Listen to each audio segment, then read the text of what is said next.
মঙ্গলবার বিকেলে সুরেন্দ্রনাথ কলেজের ইউনিয়ন রুম থেকে 2 ব্যাগ ভর্তি উইপোকায় খাওয়ার টাকা উদ্ধারের ঘটনার রেশ কাটতে না কাটতেই ফের চাঞ্চল্য ছড়ালো কলেজ চত্বরে। অভিযোগ, কলেজের ভিতরেই হদিশ মিলেছে 2টি বেডরুমের।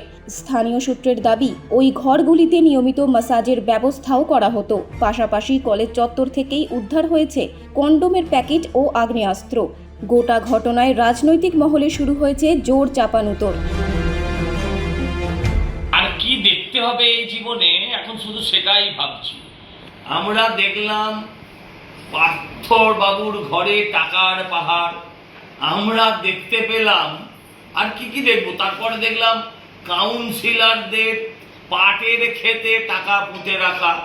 আজকে দেখলাম তৃণমূলের ছাত্র নেতারা, যদিও তাদের বেশিরভাগের বয়স 60-এর বেশি, তারা ইউনিয়ন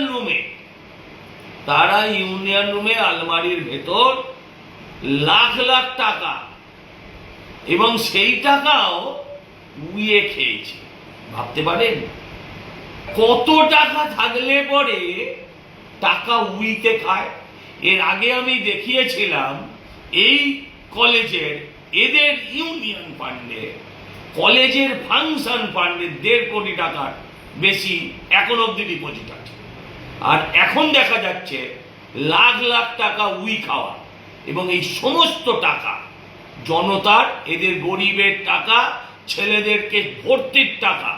যেখানে যেমন চাকরি দুর্নীতি দেখেছেন, টাকা নিয়ে চাকরি হয়েছে, ঠিক সেরকমভাবে এই সমস্ত কলেজগুলোতে লাখ লাখ টাকার বিনিময়ে, লাখ টাকা কম বললাম, কোটি টাকার বিনিময়ে এই সমস্ত কলেজগুলোতে এরা ভর্তি বিক্রি করেছে।